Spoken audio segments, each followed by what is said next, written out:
ಆ ಸಾವಿರಾರು ಕೋಟಿ ಬಜೆಟ್, ಬೃಹತ್ ಸೆಟ್ಟುಗಳು, ದೊಡ್ಡ ದೊಡ್ಡ ಸ್ಟಾರ್ಗಳು, ಇವುಗಳ ಅಬ್ಬರದ ಎದುರು ಒಂದು ಸಣ್ಣ ಬಜೆಟಿನ ಸಿನಿಮಾ ನಿಲ್ಲೋದು ಅಂದ್ರೆ ಅದು ಲೈಕ್ ಡೇವಿಡ್ ಮತ್ತು ಗೋಲಿಯಾತ್ ಕಥೆ ನೆನಪಾಗುತ್ತೆ. ಹೌದು, ಖಂಡಿತ.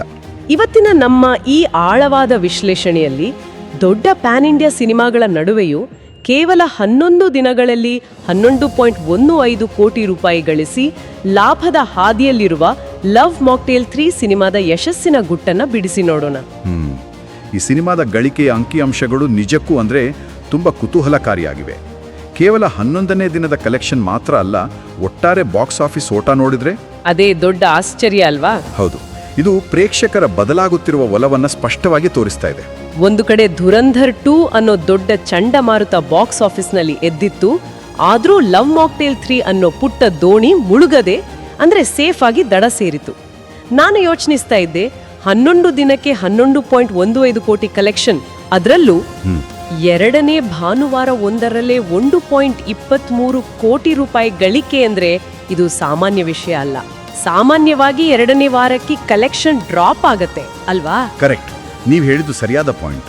ಎರಡನೇ ಭಾನುವಾರ ಕೂಡ ಇಷ್ಟು ದೊಡ್ಡ ಮಟ್ಟದ ಕಲೆಕ್ಷನ್ ಆಗ್ತಿದೆ ಅಂದ್ರೆ ಅಲ್ಲಿ ಕೇವಲ ಸ್ಟಾರ್ ಗಿರಿ ಕೆಲಸ ಮಾಡ್ತಿಲ್ಲ. ಮತ್ತೇನ್ ಕೆಲಸ ಮಾಡ್ತಿದೆ? ಅಲ್ಲಿ ಮೌತ್ ಟಾಕ್ ಅಥವಾ ಪ್ರೇಕ್ಷಕರಿಂದ ಪ್ರೇಕ್ಷಕರಿಗೆ ಹರಡುವ ವಿಮರ್ಶೆ ಕೆಲಸ ಮಾಡ್ತಿದೆ.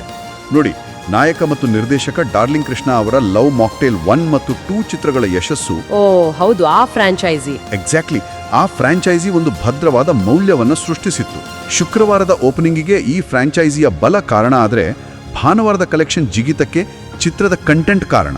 ಕಂಟೆಂಟ್ ಬಗ್ಗೆ ಹೇಳೋದಾದ್ರೆ, ಇಂದಿನ ಈ ಆಕ್ಷನ್, ಹಿಂಸೆ, ರಕ್ತಪಾತ ತುಂಬಿರೋ ಸಿನಿಮಾಗಳು ಒಂಥರ ಮಸಾಲೆ ಭರಿತ ಫಾಸ್ಟ್ ಫುಡ್ ಇದ್ದಂತೆ ಅಂತ ನನಗನ್ನಿಸ್ತು. ಹೌದು, ದಿನ ತಿನ್ನೋಕಾಗಲ್ಲ. ಅದೇ, ಒಮ್ಮೊಮ್ಮೆ ಇಷ್ಟವಾದ್ರೂ ದಿನ ತಿನ್ನೋಕಾಗಲ್ಲ. ಆದ್ರೆ ಲವ್ ಮಾಕ್ಟೇಲ್ 3 ಸಿನಿಮಾದಲ್ಲಿ ಸಿಗರೇಟ್, ಮದ್ಯ, ಡಬಲ್ ಮೀನಿಂಗ್, ಹೊಡೆದಾಟ ಯಾವುದೂ ಇಲ್ಲ. ಶುದ್ಧವಾದ ಕೌಟುಂಬಿಕ ಚಿತ್ರ. ಹೌದು, ಯಾವುದೇ ಕಲಬೆರಕೆ ಇಲ್ಲದ ಮನೆ ಊಟದಂತೆ ಇದೆ. ಆದ್ರೆ ಇಂದಿನ ಟ್ರೆಂಡ್ ನೋಡಿದ್ರೆ OTT ಆಗ್ಲಿ ಅಥವಾ ಥಿಯೇಟರ್ ಆಗ್ಲಿ ಹೆಚ್ಚಾಗಿ ಆಕ್ಷನ್, ಥ್ರಿಲ್ಲರ್ಗಳೇ ಓಡ್ತವೆ ಅನ್ನೋ ಮಾತಿದೆ.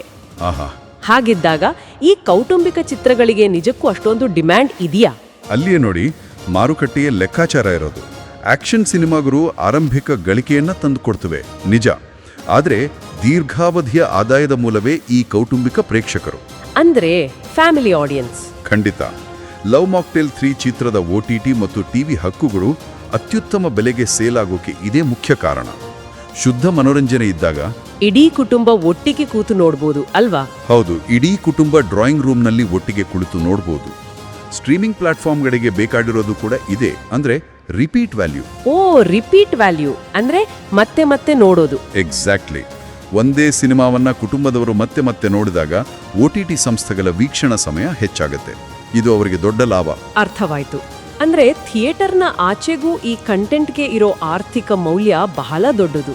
ಆದ್ರೆ ಈ ಸಿನಿಮಾದ ಕಥೆ ಜೊತೆಗೆ ನಿಜ ಜೀವನದಲ್ಲೂ ಒಂದು ಟ್ವಿಸ್ಟ್ ಎದುರಾಯ್ತು. ಹೌದೌದು, ಆ ವಿವಾದ. ಅದೇ, ರಾಘವೇಂದ್ರ ನಾಯಕ್ ಅವರು ಈ ಕಥೆ ತಮ್ಮದು ಅಂತ ಆರೋಪಿಸಿದ್ರು. ಅದಕ್ಕೆ ಗುರು ದೇಶಪಾಂಡೆ ಕೂಡ ಬೆಂಬಲ ಕೊಟ್ಟಿದ್ರು. ಒಂದು ಥಿಯರಿ ಪ್ರಕಾರ ಇಂಥ ವಿವಾದಗಳು ಅಂದ್ರೆ ಸಣ್ಣ ಸಿನಿಮಾಗಳಿಗೆ ಉಚಿತ ಪಬ್ಲಿಸಿಟಿ ಕೊಡುತ್ತೆ ಅಂತೀರಾ? ಹೌದು, ಒಂದ್ ರೀತಿಯಲ್ಲಿ ಫ್ರೀ ಪಬ್ಲಿಸಿಟಿ ಕೊಟ್ಟು ಸಹಾಯ ಮಾಡ್ತವೆ ಅನಿಸುತ್ತೆ. ಇದು ಕಲೆಕ್ಷನ್ಗೆ ಪ್ಲಸ್ ಆಯ್ತಾ? ಆ ಥಿಯರಿ ಎಲ್ಲಾ ಸಮಯದಲ್ಲೂ ಕೆಲಸ ಮಾಡಲ್ಲ ನೋಡಿ. ಕೆಲವೊಮ್ಮೆ ವಿವಾದಗಳು ನ್ಯಾಯಾಲಯದ ಮೆಟ್ಟಿಲೇರಿದರೆ ಬಿಡುಗಡೆಗೆ ತಡೆಯಾಗುವ ಅಪಾಯ ಇರುತ್ತೆ, ಅಥವಾ ವಿತರಕರು ಹಿಂದೇಟು ಹಾಕಬಹುದು. ಖಂಡಿತ. ಆದ್ರೆ ಈ ಕೇಸ್ನಲ್ಲಿ ಆದದ್ದೇ ಬೇರೆ. ವಿವಾದ ಬಹಳ ಬೇಗನೆ, ಅಂದ್ರೆ ಚಿತ್ರಕ್ಕೆ ಯಾವುದೇ ಹಾನಿ ಆಗುವ ಮುನ್ನವೇ ಸುಖಾಂತ್ಯ ಕಂಡಿತು. ಲಕ್ಕಿ ಅಂತಾನೆ ಹೇಳಬಹುದು. ಹೌದು, ಧುರಂಧರ್ 2 ನಂತಹ ದೈತ್ಯ ಚಿತ್ರದ ಪ್ರಚಾರದ ಅಬ್ಬರದ ನಡುವೆ ಈ ಸಣ್ಣ ವಿವಾದ ಲವ್ ಮಾಕ್ಟೇಲ್ 3 ಹೆಸರನ್ನ ಕೇವಲ ಸುದ್ದಿಯಲ್ಲಿರುವಂತೆ ನೋಡಿಕೊಳ್ತು. ಅಂದ್ರೆ ಕಂಟೆಂಟ್ ಮೇಲಿನ ಗಮನ ಕಳೆದು ಹೋಗಲಿಲ್ಲ. ಎಕ್ಸಾಕ್ಟ್ಲಿ. ವಿವಾದ ಬೇಗ ಬಗೆಹರಿದ ಕಾರಣ ಕಂಟೆಂಟ್ ಮೇಲಿನ ಗಮನ ಕಳೆದು ಹೋಗಿಲ್ಲ, ಬದಲಾಗಿ ಚಿತ್ರಕ್ಕೆ ಒಂದು ರೀತಿಯಲ್ಲಿ ಲಾಭವನ್ನೇ ತಂದುಕೊಟ್ಟಿತು. ಒಟ್ಟಿನಲ್ಲಿ ವಿವಾದವೆಂಬ ಅಡ್ಡಿ ಎದುರಾದ್ರೂ ಕೇವಲ ಬೃಹತ್ ಬಜೆಟ್ ಅಥವಾ ದೊಡ್ಡ ಆಕ್ಷನ್ ಇಲ್ಲದಿದ್ರೂ ಶುದ್ಧ ಕೌಟುಂಬಿಕ ಮನರಂಜನೆಯಿಂದ ಬಾಕ್ಸ್ ಆಫೀಸ್ನಲ್ಲಿ ಮ್ಯಾಜಿಕ್ ಮಾಡಬಹುದು ಅನ್ನೋದನ್ನ ಈ ಚಿತ್ರ ಸಾಬೀತುಪಡಿಸಿದೆ. 100ಕ್ಕೆ 100 ನಿಜ. ಕಂಟೆಂಟ್ ಮತ್ತು ಪ್ರೇಕ್ಷಕರ ಜೊತೆಗಿನ ಆ ಭಾವನಾತ್ಮಕ ಸಂಪರ್ಕ ಇದ್ರೆ ಸಣ್ಣ ದೋಣಿಗಳು ಕೂಡ ದೊಡ್ಡ ಚಂಡುಮಾರುತವನ್ನು ಎದುರಿಸಿ ದಡ ಸೇರಬಲ್ಲವು ಅನ್ನೋದಕ್ಕೆ ಇದೊಂದು ಬೆಸ್ಟ್ ಎಕ್ಸಾಂಪಲ್. ನಿಜ. ಇದು ಭವಿಷ್ಯದ ಮನರಂಜನಾ ಕ್ಷೇತ್ರದ ಬಗ್ಗೆ ಮತ್ತೊಂದು ಆಸಕ್ತಿದಾಯಕ ಪ್ರಶ್ನೆಯನ್ನ ಹುಟ್ಟುಹಾಕತ್ತೆ. ಇಂತಹ ಶುದ್ಧ ಮಧ್ಯಮ ಬಜೆಟ್ನ ಕೌಟುಂಬಿಕ ಚಿತ್ರಗಳು OTT ಮತ್ತು ಟಿವಿಯಲ್ಲಿ ಇಷ್ಟೊಂದು ಬೇಡಿಕೆ ಸೃಷ್ಟಿಸ್ತಾ ಇವೆ ಅಂದ್ರೆ ಖಚಿತ ಲಾಭ ತರ್ತಿವೆ ಅಂತಾಯ್ತು. ಹೌದು. ಹಾಗಾದ್ರೆ ಮುಂದೊಂದು ದಿನ ಸ್ಟ್ರೀಮಿಂಗ್ ಸಂಸ್ಥೆಗಳೇ ನೇರವಾಗಿ ಇಂತಹ ಸಿನಿಮಾಗಳಿಗೆ ಬಂಡವಾಳ ಹೂಡಬಹುದೇ? ಚಿತ್ರಮಂದಿರಗಳ ಹಂಗಿಲ್ದೆ, ಆ ಬಾಕ್ಸ್ ಆಫೀಸ್ ಕ್ಲಾಶ್ಗರ ಭಯ ಇಲ್ಲದೆ ಕಥೆಗಳು ನೇರವಾಗಿ ವೀಕ್ಷಕರಿಗೆ ತಲುಪುವ ಕಾಲ. ಖಂಡಿತ. ಇಂತಹ ಮೌಲ್ಯಯುತ ಕಥೆಗಳು ನೇರವಾಗಿ ವೀಕ್ಷಕರ ಪರದೆಯ ಮೇಲೆ ಬರುವ ಕಾಲ ಬಹುಶಃ ದೂರವಿಲ್ಲ. ಈ ಒಂದು ಕುತೂಹಲಕಾರಿ ಆಲೋಚನೆಯೊಂದಿಗೆ ಇಂದಿನ ನಮ್ಮ ಈ ಆಳವಾದ ಚರ್ಚೆಯನ್ನ ಇಲ್ಲಿಗೆ ಮುಕ್ತಾಯಗೊಳಿಸೋಣ. ಫಸ್ಟ್ ಸಿನಿಮಾ ನ್ಯೂಸ್ ಸಬ್ಸ್ಕ್ರೈಬ್ ಮಾಡಿ ಮತ್ತು ಬೆಲ್ ಐಕಾನ್ ಕ್ಲಿಕ್ ಮಾಡಿ.